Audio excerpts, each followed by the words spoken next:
ये जो आप पूरा इंटीग्रेट हो गया है बिकॉज एआई के थ्रू सब पढ़ रहे हैं, तो आपको क्या लगता है आने वाले टाइम में टीचर्स रहेंगे स्कूल में कि एआई रिप्लेस कर देगा? टेक्नोलॉजी के साथ आप अगर चलोगे तो आप जिंदगी में आगे बढ़ते रहोगे। आप स्पिरिचुअली बहुत इंक्लाइन हैं और हनुमान जी के उपासक भी हैं। आप हनुमान जी की लाइफ से कैसे मोटिवेट हो रहे हैं? कभी भी आप देखना, हनुमान जी के अंदर जितनी शक्तियाँ थी ना, उतनी शक्तियाँ जो हैं किसी के अंदर नहीं थी। वो एक ऐसे संकट मोचन कह लो या कुछ भी कह लो, बट हर एक को एक ना एक ईश्वर के रूप में, किसी को सुप्रीम पावर, यूनिवर्स, किसी को भी मानना चाहिए। अब मैं हनुमान जी को मानता हूँ। नमस्कार दोस्तों, आपका बहुत बहुत स्वागत है एक नए एपिसोड में, खास बात सिमरन के साथ में। दोस्तों, जैसे कि हर बारी की तरह मैं आपके सामने लेके आती हूँ एक नई और एक बहुत ही इंस्पिरेशनल पर्सनालिटी। आज भी मेरे साथ इस प्लेटफॉर्म को जो शेयर कर रहे हैं, he is yet another inspirational person. वो इंस्पिरेशनल क्यों है वो तो हम उनकी जर्नी में ही जानेंगे, उनकी पूरी आज तक की जर्नी में जानेंगे कि कैसे वो पूरी दुनिया को इंस्पायर कर रहे हैं। एक एजुकेटर हैं और सबसे खास बात ये है कि वो मर्चेंट नेवी में, जी हाँ, एक बहुत ही बड़े ओहदे पे मर्चेंट नेवी में एज ए कैप्टन अपनी लाइफ चलाते चलाते अब देश की सेवा में लग गए हैं। एजुकेशन में उन्होंने अपने आप को पूरा समर्पित कर दिया है और आज बहुत सारे स्कूल्स बहुत सारे स्टेट्स में खोल चुके हैं। अभी हाल ही में उन्होंने एक बेस्ट एंटरप्रेन्योर का अवार्ड भी जीता है। दोस्तों, there is so much to learn from him.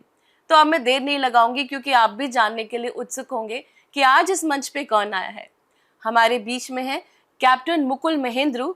आइए मिलते हैं। आपका बहुत बहुत स्वागत है सर। Thank you ma'am. नमस्कार। नमस्कार दोस्तों। सर, जैसे कि मैं आपकी जर्नी सुन पा रही थी back stage, and I really want कि हमारे सारे दर्शक इंस्पायर हों आपकी जर्नी से। एक तो पहले आप ये बताएं कि आप समुंदर की लहरों में थे, आपके जीवन वहाँ व्यतीत हो रहा था एंड सडनली आपने सोचा कि आप बच्चों के साथ, छोटे बच्चों के साथ काम करें। तो पहले इतना बड़ा ट्रांजिशन वो कैसे? बिकॉज आप एक बहुत ही हाई पेड सैलरी में थे एंड इतना बड़ा डिसीजन लेना इट्स नॉट दैट ईजी। किसने आपको मोटिवेट किया? क्या कोई बात थी या कोई इंसान था जिसने आपको यहाँ तक लेके आए? Thank you ma'am. मैं शुरू से आपको थोड़ा सा बताता हूँ कि I was born in a middle class family और सब लोगों का सपना होता है कि भाई ठीक है, पढ़ लिख के एक अच्छी जॉब लग जाए। तो बीएससी कंप्लीट हुई, हमारे टाइम में 2 साल की होती थी। देन आई टुक एमएससी करने लगा और इंडियन नेवी का एग्ज़ाम दिया था, उसमें सिलेक्शन हो गया। टॉप गन पिक्चर देखी थी तो नेवल एविएशन हमने फर्स्ट चॉइस भर दी। वहाँ पे मेडिकल बोर्ड ने परमानेंटली अनफिट कर दिया, तो बड़ी मायूसी हुई कि यार ये क्या हो गया। उसके बाद एससीआई ने ऑल ओवर इंडिया एक एंट्रेंस एग्जामिनेशन दिया था टीएनओस के लिए, तो उसमें सिलेक्शन हो गया। मर्चेंट नेवी में चले गए। इंडियन नेवी ना सही, मर्चेंट नेवी में आ गए। सो आई थैंक गॉड कि चलो एक अच्छी दिशा दिखाई। All around the world more than 100 countries travel करने को मिल गया, बहुत सारे लोगों से मुलाकात करने को मिल गई और काफ़ी नॉलेज भी गेन करी। 2000 में I became a ship captain और उसके बाद that is the highest rank. उसके ऊपर फिर आपका प्रमोशन नहीं होता है।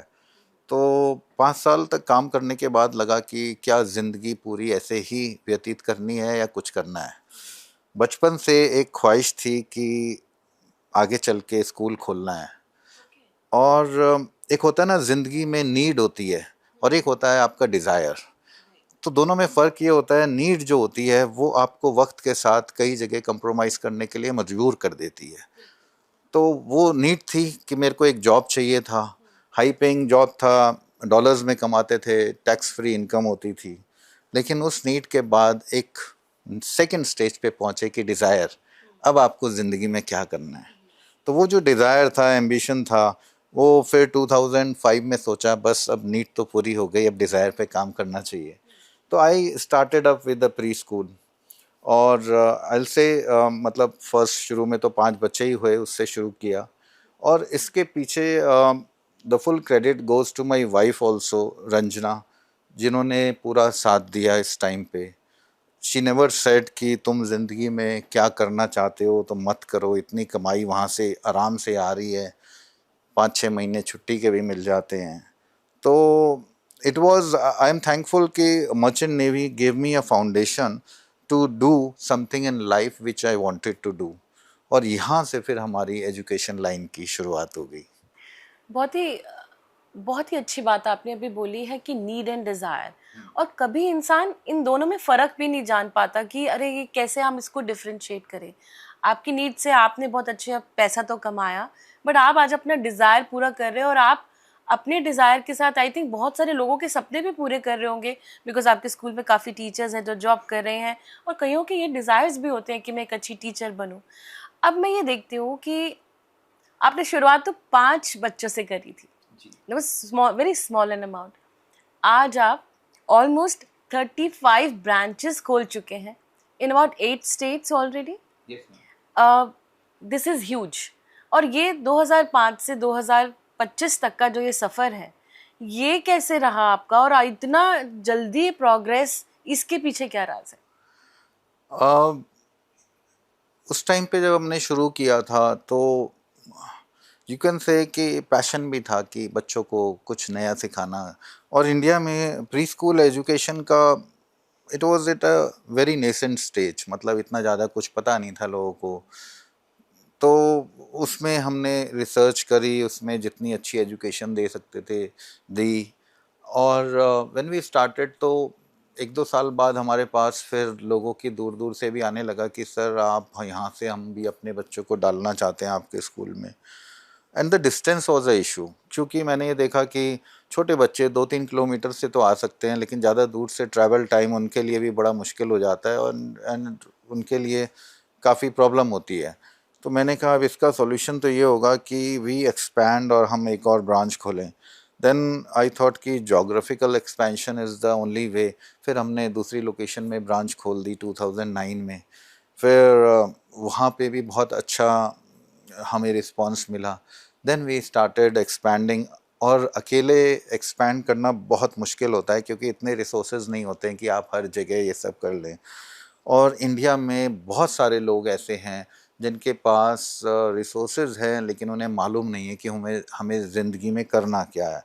Then I got in search of people with like mind, कि जो कुछ करना चाहते हैं, एजुकेशन फील्ड में कुछ करना चाहते हैं, एक अच्छी एजुकेशन देना चाहते हैं। तो वो लोग जुड़ते चले गए। एंड थैंक गॉड कि आज मतलब 35 मतलब ब्रांचेस हैं हमारी, बहुत सारे लोग जुड़े हुए हैं। और कई तो ऐसे हैं जो और ज़्यादा ब्रांचेस भी खोलना चाहते हैं, कई ने 2-3 भी 3-3 भी खोल दी हैं। तो मीन्स पीपल आर सक्सेसफुल, और उनकी सक्सेस ही मेरी सक्सेस भी है। बिल्कुल, और उनकी सक्सेस जो है वो बच्चों की सक्सेस में है। तो exactly. It is all linked. I am sure ये एक या कहते हैं ना, मीन्स एक बच्चों से सूत्रधार शुरू है। होके इट कम्स अप, तो that is what it is. Sir, आप बहुत सारे पेरेंट्स के साथ काम कर रहे हैं, of course you are in the industry of education. अब पेरेंट्स का बहुत मेजर कंसर्न है, और आज के टाइम में यही होता है जब बच्चे को प्री स्कूल भेजते हैं, स्पेसिफिकली इन दिस टाइम। तो अब पेरेंट्स ये चाहते हैं कि जहाँ वो एकेडमिक्स तो सीख रहे हैं, साथ में वैल्यूज़ भी सीखें। तो आप अपने स्कूल्स में इन दोनों चीज़ों को कैसे इंटीग्रेट करते हैं? बहुत आपने सही बात करी है, क्योंकि आई टेल यू कि जो बच्चे हैं ना, वो ऐसी स्टेज में होते हैं, उनको जैसे आप क्ले की तरह मोल्ड कर दो वैसे ही हो जाएंगे। और बहुत ज़्यादा वेस्टर्नाइजेशन हो गया है, काफ़ी चीज़ें विल सी, बच्चे चाउमीन खा रहे हैं, मैगी खा रहे हैं, सारी चीज़ें खा रहे हैं। हमारे यहाँ जो है, हमारे जितने भी फेस्टिवल्स होते हैं ना, उनकी प्रॉपर हिस्ट्री बच्चों को बताई जाती है कि ओके। बेटा होली किस लिए सेलिब्रेट कर रहे हैं हम, जन्माष्टमी किस लिए कर रहे हैं, दिवाली किस लिए कर रहे हैं। And then a proper depiction of that thing is created by way of theatres, drama, activities, कुछ भी होता है। और एक साल में हमने पूरे युगों के ऊपर भी पूरा स्टेज प्ले किया था। ओह मीन्स वाह, ओके। चारों युग के ऊपर। हम्म। तो सतयुग से अब जो कलयुग है इसके ऊपर एक में हमने हमारी जितनी शिव पुराण और ये सब हैं इनके ऊपर भी हमने किया है। वाह। तो गायत्री मंत्र कहना और ये सारी चीज़ें, तो ये हमारे स्कूल्स में होती हैं, कल्चर में रहता है। तो आई बिलीव कि जो बच्चे हैं उनको कई बार दोनों हस्बैंड वाइफ वर्किंग होते हैं, घर में न्यूक्लियर फैमिलीज होती हैं, वो जो शिक्षा कई बार दादा दादी से मिल जाती थी, दैट इज़ लैकिंग नाउ। और अगर वो हम कुछ बच्चों को दे पाएँ, कुछ वैल्यूज़ इन बिल्ड कर पाएँ उनके अंदर, ऑनेस्टी, ट्रस्ट, मॉरल वैल्यूज़, तो they will play a very very important role. आप बच्चों को अमीर बना दो, लेकिन अगर वो अमीर बनने के बाद भी संस्कारी नहीं हुए तो मेरे ख्याल से कोई माँ बाप भी खुश नहीं होगा ऐसे बच्चों से। और वो बच्चे भला ही कम कमा रहे हों और संस्कारी हों और वो अच्छी चीजें कर रहे हों, तो वो माँ बाप ज्यादा खुश होंगे। बिल्कुल सही कहा, है ना? तो आई बिलीव कि moral values, character building is most important thing. हम बच्चों को अमीर बनाते हैं, चोर डकैत ये वो कर रहे हैं, हेरा फेरी कर रहे हैं, क्या दिन रात आपका चैन तो गायब हो गया। I have seen cases where they have enough money लेकिन घर में शांति नहीं है। क्यों? क्योंकि बच्चे सुनते नहीं हैं, वो अपनी मर्जी की कर रहे हैं। They are spending money like anything, किसी चीज की कोई वैल्यू नहीं है, हेल्पिंग नेचर नहीं है। तो उसका क्या फायदा अगर आपके घर में, और आपके घर में बच्चे आपकी सुनते भी हैं, समझते भी हैं, संस्कारी भी हैं, आपको भी समझते हैं, दूसरों का भी ख्याल रखते हैं। अगर इस तरह का कल्चर उनके अंदर बिल्टअप हो जाए तो कितना शांतिपूर्ण माहौल रहेगा। बिल्कुल सही कहा आपने कि एम्पैथेटिक होना बहुत ज़रूरी है आजकल के टाइम में बच्चे, बिकॉज टाइम इज सच, क्योंकि हमने उन्हीं को बहुत सारी फैसिलिटी दे दी है ऑलरेडी। सो इस फैसिलिटी के देने के दौरान ही अगर मैं देखूं, जो अब हमारी जो डिजिटली हम इतने ज़्यादा ग्रूम्ड हो चुके हैं, हमारे साथ भी अब कोविड आया, कोविड में बच्चे इंट्रोड्यूस हो चुके थे डिजिटल वर्ल्ड से, हम चाह के भी उनके आगे से लैपटॉप नहीं ले सकते, अब वो एडिक्शन बन गया है। सर मैं जानती हूँ यूर इन द इंडस्ट्री, आप इतने सालों से एजुकेशन इंडस्ट्री में हैं, ऐसे पेरेंट्स के बहुत कंसर्न्स आते होंगे कि बच्चे मोबाइल से बहुत ग्लूड हैं, किस तरह से उन्हें डिस्ट्रैक्ट किया जाए ना। ये मेरा अपना एक पर्सनल सवाल है, क्योंकि मैं जानती हूँ कि बहुत सारी माँओं का आज यही सवाल होता है कि बच्चे बहुत ज़्यादा डिजिटली वो हो गए हैं, पूरा दिन डिफरेंट डिफरेंट प्लेटफॉर्म्स पे वो रहते हैं, ये कैसे डिस्ट्रैक्शन लाई जाए? आपको कोई चीज़ करनी है ना तो उसका आप एक एग्जाम्पल सेट करो। लाइक आप चाहते हो कि बच्चे आपके मोबाइल पे कम रहें, तो उनके जो टाइमिंग्स है, मील टाइमिंग्स हैं या जो भी टाइमिंग है, कई बार आप देखोगे कि लोग कल मैं रेस्टोरेंट में था and I was just observing कि ना 10 में से 7 लोग जो है ना रेस्टोरेंट में खाना खाते खाते भी मोबाइल देख रहे थे। और वो दोनों बैठे हैं, बात भी नहीं कर रहे हैं, and they are just having food. तो ना तो मुझे लगता है उनको ये पता चलेगा कि टेस्ट कैसा है, ना किसी चीज का अंदाज होगा। मोबाइल ने ना हम लोगों की सेंसेस को ना जब्त कर लिया है। आपकी हियरिंग सेंस, आपकी टेस्ट सेंस, आपकी विजुअल सेंस, क्योंकि आप तो मोबाइल ही देख रहे हो, तो हम लोग आसपास का नजरिया नहीं देख पाते हैं क्योंकि हम तो उसके अंदर घुस जाते हैं। And that is what is happening at all the homes, majority of the homes, क्योंकि 4-5 घर में सदस्य बैठे होंगे। पहले होता था एक टीवी होता था, उसमें एक चीज लगती थी और सब बैठ के देखते थे। कुछ बीच में ब्रेक हो गया, चलो वही चाय के साथ कुछ खाना है, कुछ करना है। अब हम लोगों के पास इतने ज़्यादा ऑप्शंस हो गए। बेटा कहेगा मुझे ये कार्टून का वो देखना है, बेटी कहेगी ये देखना है, और अब तो टीवी भी मोबाइल में आ गया। तो घर में टीवी बंद होते हैं, मोबाइल में चल रहे होते हैं। यूल सी कि मतलब बच्चों को भी इन्होंने एक मोबाइल दे दिया। बच्चे खाना नहीं खाएंगे अगर हाथ में मोबाइल नहीं होगा।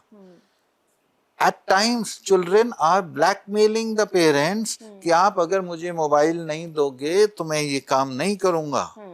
और फिर पेरेंट्स बोलते हैं कि बेटा ठीक है, होमवर्क कर लो तो हम आपको मोबाइल दे देंगे। अब how to go about it? I think कि पेरेंट्स को थोड़ा सा कहीं पे लाइन ड्रॉ करनी पड़ेगी। अगर आप स्ट्रिक्ट हो जाओगे, कितने दिन तक वो अपनी मनमानी कर पाएंगे? अब क्या होता है इतना लाड प्यार हो गया कि बच्चा आके अगर घर में बोल देना टीचर ने डांट दिया, तो कुछ पेरेंट्स अगले दिन पहुंच जाते हैं कि मैम आपने तो जो ऊंची आवाज में बात कर ली इनसे, हम तो बच्चे को कुछ कहते ही नहीं। अरे हम तो पिटते पिटते बड़े हुए हैं। हाँ, जब गलती करते तो पिटाई भी होती थी, और टीचर ने अगर पिटाई कर दी और पेरेंट्स को घर में पता चल गया तो और डबल पिटाई हो जाती थी। अब ऐसा होता है कई घरों में? पहले तो टीचर्स को अलाउड ही नहीं है, और अगर गलती से वो डांट भी दें तो कितने पेरेंट्स हैं जो खुशी खुशी स्कूल आएंगे कि मैम बहुत अच्छा किया आपने, आप इसको दोबारा डांटना, ऐसी गलती करे तो हमें भी बताना, हम भी डांटेंगे। It has to be a collaborative effort from the parents and the teacher's side. आप चाहते हो बच्चे मोबाइल से दूर रहें, आप डिस्कस करो, स्कूल में बात करो, हम भी बच्चों को थोड़ा सा एजुकेट करेंगे, करते ही रहते हैं, but you have to support the school in these ways. आप अगर उनको शेल्टर दोगे, होता है ना घर में कई बार, पहले होता था दादा दादी शेल्टर देते थे, अरे मत मारो मत डांटो, तो वो बच्चा जो है ना वो हमेशा ढूंढता था कि मेरे सपोर्ट की लैडर कहाँ है जिसको मैं पकड़ के बच सकता हूँ। तो दे आर ऑलवेज कि अगर टीचर ने कुछ नहीं भी किया तो वो आके झूठ मूठ बोल देते हैं कि ऐसे ऐसे हो गया, होमवर्क नहीं किया, ये नहीं किया। तो you have to understand the school is always a right place to guide your children. Always support the school. Mobile, it is an addiction. वो आपको भी छोड़ना पड़ेगा उनके सामने, वो खुद छोड़ देंगे। Don't give it in their hand. आप क्यों उनके हाथ में दे रहे हो? वो इतने पैसे तो कमाते नहीं है कि वो खुद लेके आ जाएंगे। आप नहीं दोगे तो नहीं मिलेगा उनको। Exactly. बट वही बात है कि आज के टाइम पे पेरेंट्स भी सरेंडर कर देते हैं बहुत जल्दी। अच्छा ठीक है हम आपको वो दे देते हैं, आप कर लीजिए बस, क्योंकि टाइम्स आर सच। सर क्योंकि हम बात कर रहे हैं ऑफ कोर्स डिजिटली तो बच्चे काफ़ी एक्सपोज्ड हैं, लेकिन एआई का ज़माना है, और अभी मैं ये जानती हूँ कि आपने अपने स्कूल में भी, इनफैक्ट मोस्टली स्कूल्स में AI integration, of course digital literacy भी बहुत मिल रही है स्कूल्स में भी। अब ये जो आप पूरा इंटीग्रेट हो गया है बिकॉज एआई के थ्रू सब पढ़ रहे हैं, तो आपको क्या लगता है आने वाले टाइम में टीचर्स रहेंगे स्कूल में कि एआई रिप्लेस कर देगा? देखो एक चीज हमेशा आप याद रखिए कि ना, टेक्नोलॉजी के साथ आप अगर चलोगे तो आप जिंदगी में आगे बढ़ते रहोगे। There are examples of Kodak, क्योंकि वो फिल्म में थे, अब आजकल कोडक की रील दिखती नहीं है। एग्जाम्पल ऑफ नोकिया फ़ोन, वो बटन वाला फ़ोन था, अब स्मार्टफोन्स में नहीं आए तो वो गायब हो गए। नंबर 1 फ़ोन जो सबसे पहले, ऐसे बहुत सारी एग्जाम्पल्स हैं हमारे पास। तो इफ़ टेक्नोलॉजी को हम नहीं मानेंगे, if we are not with the technology, we will be left way behind. How to use the technology correctly, that is very very important. मतलब एआई का अच्छा यूज़ करना कैसे सीखें। ऐसे कि हर चीज़ में, हर स्टेज में, जैसे पहले कैलकुलेटर्स यूज़ होते थे, फिर कंप्यूटर्स यूज़ होने शुरू हुए, लैपटॉप्स आ गए, टैब्स आ गए, तो ज़माना आगे बढ़ता चला गया। अब आपने देखा होगा कैलकुलेटर्स गायब हो गए, वॉचेस पहन रहे हैं लोग, लेकिन काफ़ी को वॉच आपको टाइम जो है मोबाइल में दिख जाएगा। ऐसे बहुत सारी, फोटोग्राफ्स के लिए कैमरास गायब हो गए, लोग मोबाइल में कहीं भी वीडियो बना लेंगे, फ़ोटो खींच लेंगे।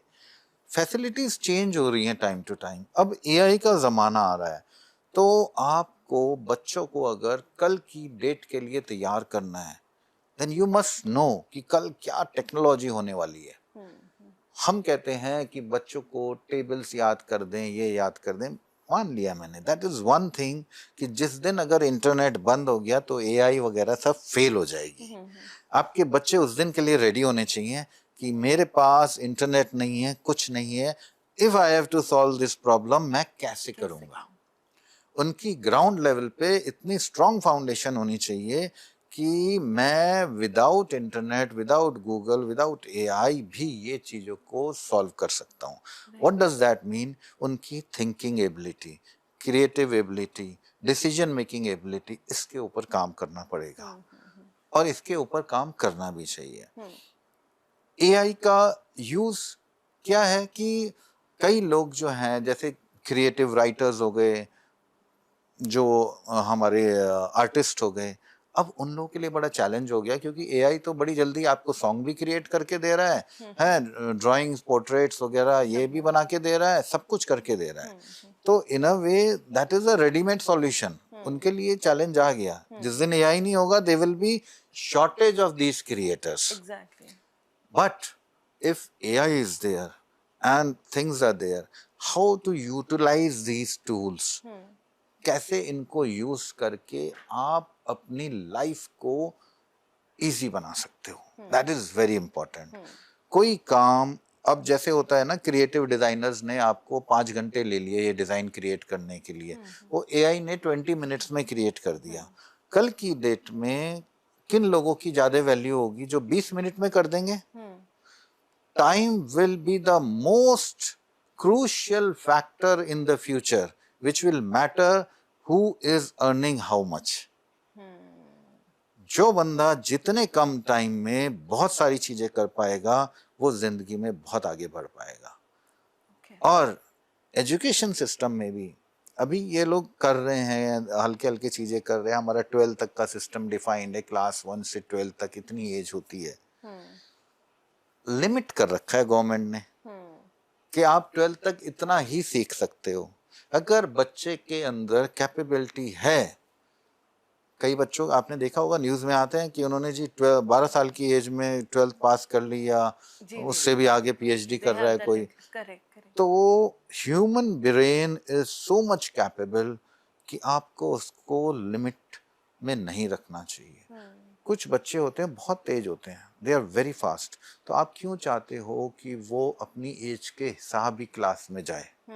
इसके अंदर पोटेंशियल है। आपका स्पोर्ट्स में तो नहीं होता है, स्पोर्ट्स में तो आपको लगता है कि ये बहुत अच्छा कर रहा है तो आप उसको वो भी करते हो, आगे भी बढ़ाते हो, है ना, नेशनल इंटरनेशनल लेवल पे चले जाता है।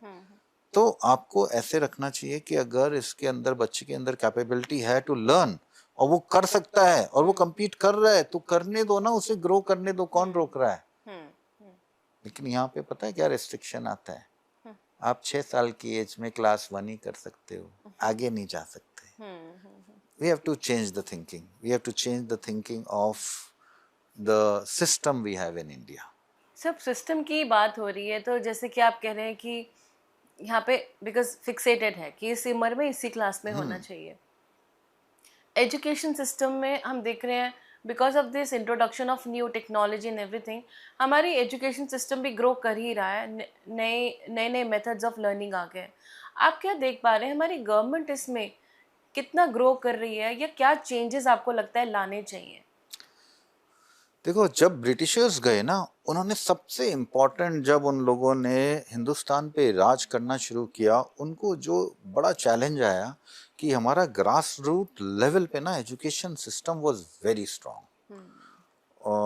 गुरुकुल्स होते थे, बच्चे वहाँ से निकल के, घर से निकल के गुरुकुल में चले गए। उनका जो बिल्डिंग होती थी ना एजुकेशन में, दिमाग की बिल्डिंग होती थी। आपने देखा होगा अकबर के दरबार में भी नवरत्न थे, या जो लोग आते थे कुछ नई चीज, क्रिएटिव चीज बना के लाते थे, उनकी बड़ी वैल्यू की जाती थी, कद्र की जाती थी। नौकरी को ये समझा जाता था कि ये नौकरी तो छोटे लोगों का काम है, हम अपना ही कुछ करेंगे। तो वो सोच ना उन्होंने खत्म कर दी ब्रिटिशर्स ने। एंड कैसे खत्म करी? उन्होंने एजुकेशन सिस्टम को ऐसा चेंज कर दिया कि आप अब पढ़ते इसलिए हो कि आपकी अच्छी नौकरी लग जाए। आप इसलिए नहीं पढ़ते हो कि आप जिंदगी में एक सक्सेसफुल इंसान बन के कितनी और जिंदगियों को चेंज करो। आप इसलिए नहीं पढ़ते हो, आप इसलिए पढ़ते हो कि मुझे इतने लाख रुपए महीने की नौकरी मिल जाए, या मैं एक अच्छे जॉब में चले जाऊं। मतलब why should we not think beyond the job? We should think कि मैं जिंदगी में आगे बढ़ के क्या ऐसा एक काम करूंगा जिससे कि कोई रेवोल्यूशन आ सकता है, कितने लोगों की जिंदगी चेंज हो सकती है, उससे लोगों की जिंदगी कितनी आसान हो जाएगी जो एक प्रॉब्लम मैं सॉल्व कर रहा हूँ। मतलब वो थिंकिंग तो बच्चों के अंदर से किल कर दी उन्होंने। And children are doing rote learning. बेटे ये टेक्स्ट बुक है, इसमें ये चैप्टर्स पढ़ लो, इन चैप्टर्स को पढ़ के इनके जवाब दे देना। मैं कहता हूँ जिंदगी की असली डेफिनेशन क्या है, वो बुक्स हैं, उनका 5% भी यूसेज नहीं होता है एक्चुअल लाइफ में। I am telling you the fact. और जिन चीजों का यूसेज होता है वो बुक्स में दिखाते नहीं है। तो हमें बच्चों की जो माइंड ना वो उस फाउंडेशन ईयर से चेंज करनी पड़ेगी कि बेटे you have to think something new. What is new? आप बच्चे बड़े हो जाते हैं, लड़कियां बड़ी हो जाती हैं, उनको घर में कभी भी कोई नहीं बोलता कि आप खाना बनाना सीखा है कि नहीं। आई हैव सीन कि बच्चे बड़े हो गए, उनको किसी को खाना बनाना नहीं आता है, किसी को कुछ नहीं आता है, क्योंकि there was nobody to teach them. मैं फैक्ट बता रहा हूँ। Everybody wants to do a job, लेकिन कोविड टाइम में ये प्रॉब्लम आई थी। जब वर्क फ्रॉम होम हो गया या कुछ हो गया, maids were not coming at home, तो खुद खाना बनाना पड़ा। तो ये चैलेंजेस काफी घरों में आए। तो एक बेसिक चीजें होती हैं जो कि हमारे को एजुकेशन सिस्टम में से ये भी होना चाहिए कि भाई आप क्या ऐसा करोगे अपनी जिंदगी में जो कि आपके फुटस्टेप्स आने वाली जनरेशंस याद रखें। ऐसे लोग अगर बिल्डअप हों तो India will be like shining country. सही कहा। जितने इनोवेशंस होते हैं, नए नए ये चीजें होती हैं, वेस्टर्न वर्ल्ड से क्यों आ रहे हैं? क्यों वहाँ पे ये सब क्यों? वहाँ पे सोशल सिक्योरिटी कर दी उन्होंने कि बेटा आप पढ़ो, डोंट वरी अबाउट कि आपकी जॉब है कि नहीं, पैसे हम दे देंगे, बट थिंक समथिंग न्यू। और वहाँ पे इसी क्रिएटिविटी इनोवेशन के पीछे लोग ज्यादा भागते हैं। चाइना में भी बहुत सीन की कितनी अच्छे चाइनीज प्रोडक्ट्स आ रहे हैं। क्यों आ रहे हैं? उनका कुछ तो एजुकेशन सिस्टम में है ऐसा कि वो नई चीजें लॉन्च कर देते हैं with some new designs, models, everything. Sir आपने बहुत ही सही बात बोली है यहाँ पे कि किताबी जो हमारी नॉलेज है उससे ज़्यादा इम्पॉर्टेंट है एक्सपीरियंशियल लर्निंग। और मैं ये ज़रूर जानती हूँ कि आप अपने स्कूल में ज़रूर ये लर्निंग्स लेके आए होंगे।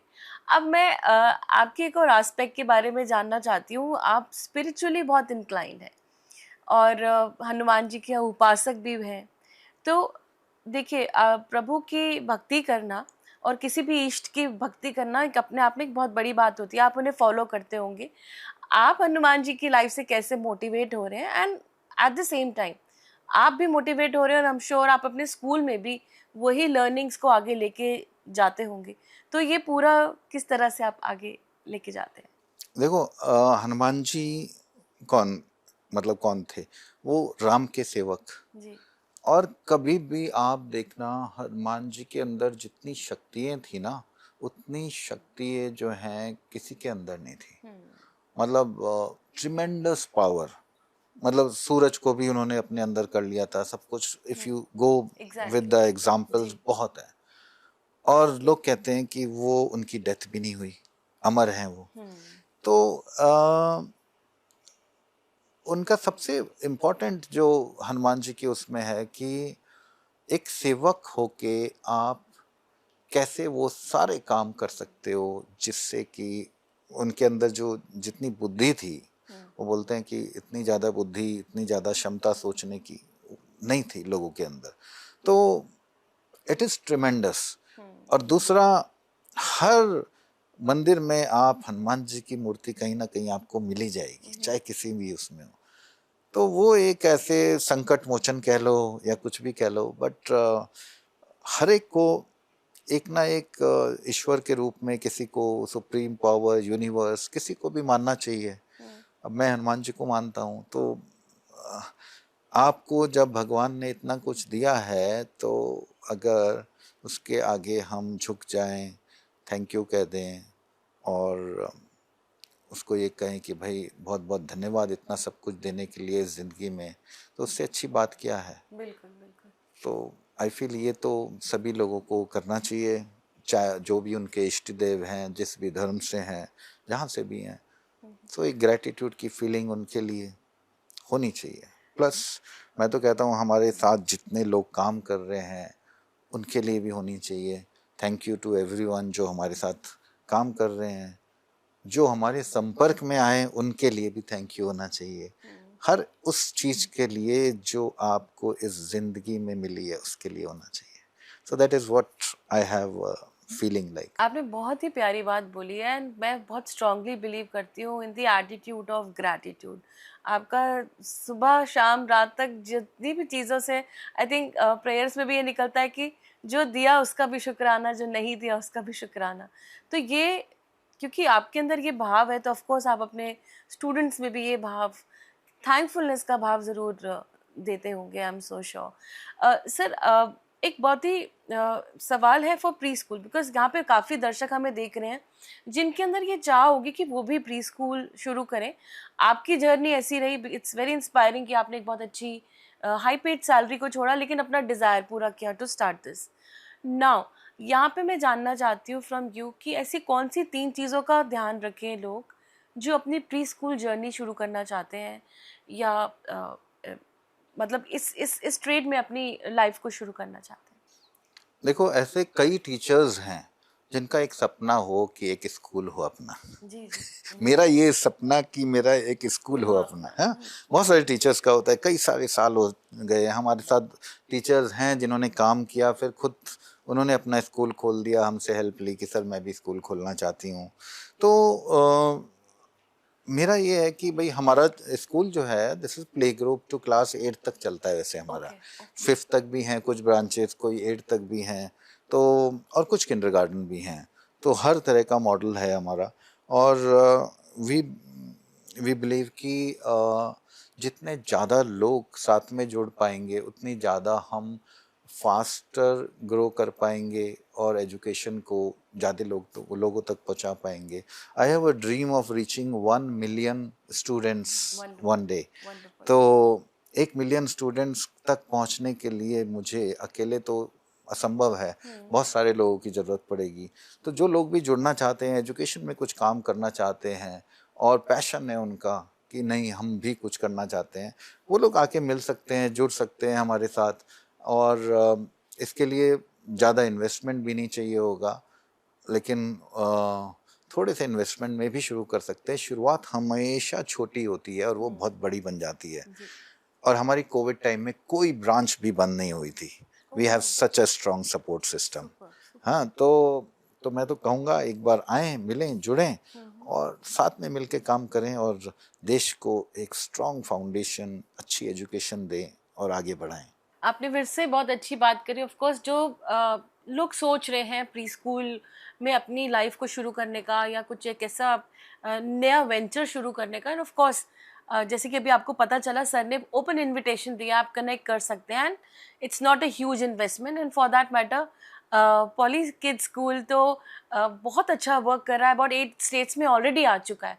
अब जाते जाते सर मुझे आपसे ये जानना है कि आपका सक्सेस मंत्रा क्या है। आप हर फील्ड में आके इतने सक्सेसफुल हैं, you are inspiring a lot of people. इस मंच पे भी आके आपने काफ़ी लोगों को इंस्पायर किया है आपकी जर्नी देख के। आपका एक सक्सेसफुल मंत्रा क्या है वो? सक्सेसफुल मंत्रा इसमें ये कह सकते हो आप कि consider your team as you. उनकी प्रॉब्लम्स आपकी भी प्रॉब्लम होनी चाहिए। कई बार होता है ऐसे, कुछ टीचर्स किसी वजह से चले जाते हैं, तो जब वापस आते हैं, कभी देहरादून में बाहर चले गए, तो उनका फर्स्ट चॉइस होती है कि हमें पॉली किड्स ही ज्वाइन करना है। अगर वैकेंसी है तो we would like to come back and work here. तो वो भी एक मैं कहूँगा that is a good big achievement. दूसरी चीज़ कि हमें बच्चों को भी ये समझना चाहिए कि ये भी हमारे ही बच्चे हैं और उनको उस तरीके से पढ़ाओ, उस तरीके से एजुकेट करो। पेरेंट्स की प्रॉब्लम को भी आप अपनी प्रॉब्लम समझ के वो करो। तो अगर if at grass root level you consider everybody as your own, तो आपको लगेगा कि नथिंग इज इम्पॉसिबल।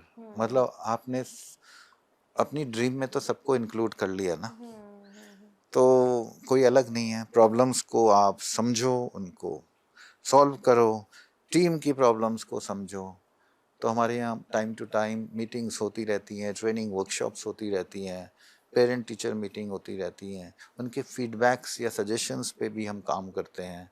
और चूँकि हो सकता है कोई पॉइंट मैं मिस आउट कर जाऊं, तो कोई हमारी टीचर्स बता दें या कोई पेरेंट्स बता दें या कोई फ्रेंचाइजीज बता दें, तो उनके ऊपर काम करते हैं। तो एक बड़े विजन के लिए जो है ना, जो मिशन है वो एक एक्सपैंडेड मिशन होना चाहिए। It is not a single person journey, it is a journey of a full team. तो उन सब को लेके साथ चलना पड़ता है। और पेरेंट्स भी जाते हैं, उनके बच्चे पास आउट हो जाते हैं, छोटे बच्चे आ जाते हैं, रिलेटिव्स के बच्चों को रेफर कर देते हैं, तो अच्छा लगता है। So we are working towards that कि भाई good quality education at grass root level, ताकि वो बच्चे जो हैं संस्कारी भी बने और काबिल भी बने। बहुत ही बढ़िया। तो आपका सक्सेस मंत्रा है that a team work makes a dream work, और यहाँ पे आपने बताया कि कैसे पूरी टीम के साथ आप अपने स्कूल को इतने आगे ले जा पा रहे हैं और बच्चों को वो क्वालिटी एजुकेशन दे पा रहे हैं। Thank you so very much sir, आप यहाँ आए, आपने अपना टाइम स्पेयर किया एंड ऑफ कोर्स आपने अपनी पूरी जर्नी बताई। मुझे लगता है एक एपिसोड कभी भी कब मतलब काफ़ी नहीं होता, you get to learn a lot about a person, but thanks once again. Thank you ma'am, thank you, thank you. So दर्शकों, आज के इस एपिसोड में आपने देखा सर की जर्नी को। फिर से बोलना चाहती हूँ, अगर आप प्री स्कूल की जर्नी शुरुआत करना चाहते हैं, आपके मन में भाव है कि आप भी समाज में उन बच्चों की सेवा करें, उनको एक अच्छी एजुकेशन दें, तो प्लीज़ जल्दी से सर को संपर्क कर सकते हैं। उनके नंबर्स भी यहाँ रिफ्लेक्ट हो रहे हैं। तब तक Simran signing off, but I promise जल्दी आऊँगी एक नए इंस्पिरेशनल पर्सनालिटी के साथ। Stay blessed and stay happy.